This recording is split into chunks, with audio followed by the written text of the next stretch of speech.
on the move. He's coming to us. Prepare to neutralize the target. Come on. He's coming. Come on. Hurry up.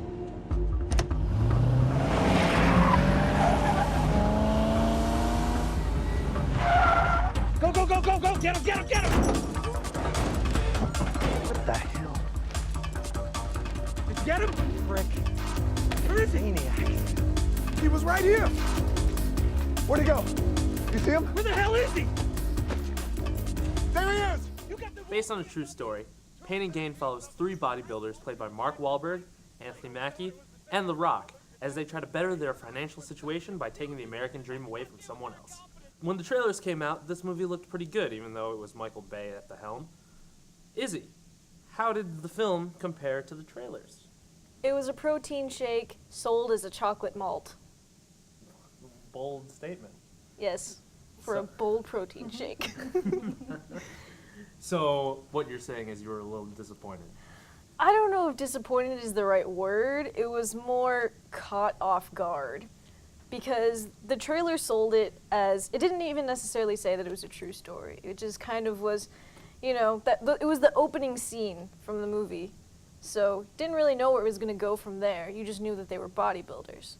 And then it turns into this weird comedy documenting a true story, and then things just started happening and didn't really know whether to take it seriously or not. You really couldn't. Right. Liam, do you think it lived up to the trailers? Well, the trailers, I mean, this is a dark comedy. So with the trailers, they're cutting it to make the bodybuilders look more sympathetic. So you kind of have more reason for them to root for them when they kidnap Victor Kershaw, Tony Shalhoub's character. And so, but they don't show that darkness that really kicks in, like, once that final third comes in, like when things get really twisted and crazy and start following the real story of the Sun Gym gang. Now, see, you mentioned it's a dark comedy, but to me, it was more like, it was way too light to be a dark comedy. If you're gonna go dark, go all the way dark. It was just too silly at points to be viewed as a dark comedy to me, anyway. To me, the silliness, I mean, there's dark comedies that do of the best laid plan where the people who do it are dumber than a bag of hammers. I mean, we've seen many Coen Brothers movies do that. We had Killer Joe last year. And this is one of those things. And even Mark Wahlberg's character, Daniel Lugo, from the beginning, he's a very selfish, kind of sociopathic guy. He just kind of says, oh, my life's all about fitness and the American dream, making all this money, having it all. But he has such contempt of other people and is really quick to basically find ways to justify why he is right and able to rope in other people of lower intelligence on why they should be doing what he's going to do, which is kidnap this guy, torture him, and steal all his cash. I mean, yeah, I see where you're coming from.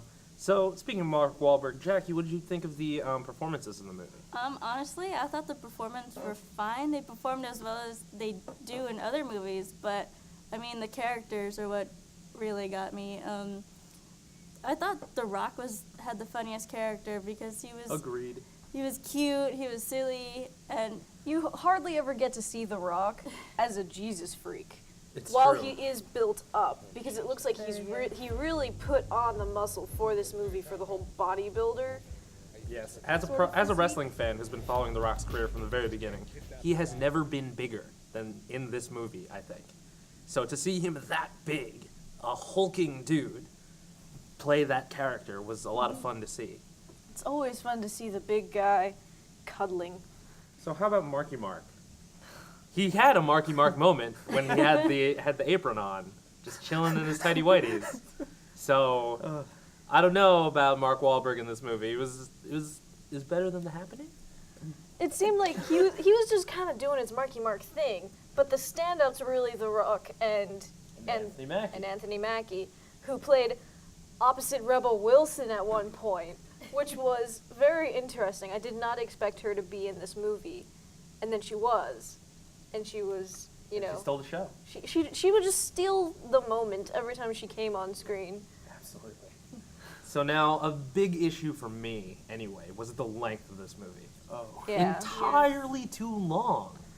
It felt like 2 movies at one point. Yes. It did.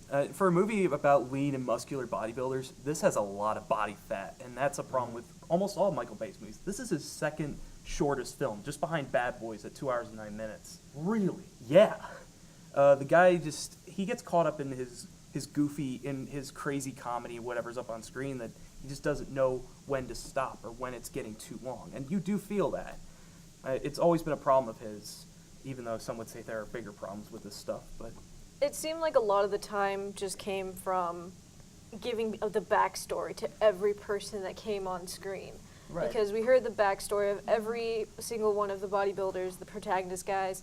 We got the background of the Schlotsky owner who they kidnapped. They got a background for the guy who owns the gym and for the stripper that they get involved in And the everything. cop, and the thing about the backgrounds is it wouldn't have been as annoying if they didn't do all of it in voiceover. Yeah. That sloppy screenwriting, they tell you that in Screenwriting 101, show, not tell. And that bothered me a lot because it kept happening. So, it was playing too much from the noir playbook rather than... Right.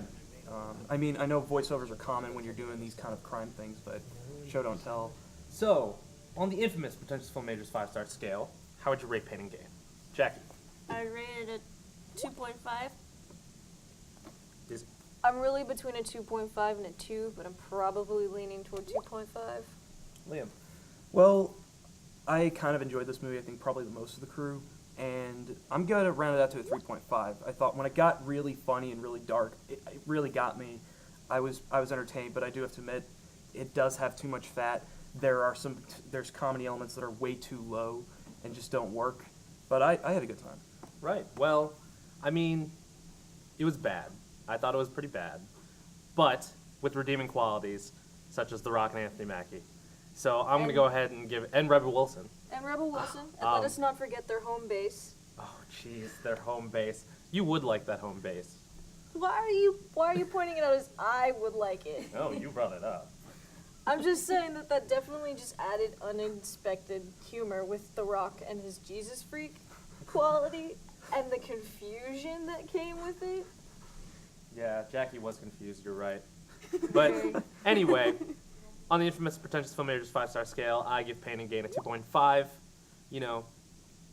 Pretty bad with redeeming qualities. Well, anyway, for more on the Pretentious Film Majors, go to pretentiousfilmmajors.com and check out the rest of the videos on our channel.